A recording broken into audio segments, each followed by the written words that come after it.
बाळा, आमचीच आठवण काढत होतास ना, त्यामुळेच तर आम्ही प्रकट झालो. अरे मायबाप मानतोस ना आम्हाला.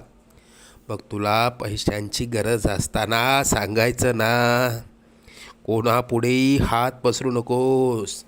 लोक 2-4 हजारांची मदत करतीलही, पण तुझ्या मागे सर्वांना तुझी मजबुरी हसत सांगतील. आता तुला कोणापुढे हात पसरण्याची वेळच येणार नाही. तू आजपर्यंत भरपूर दुःख सहन केलंस.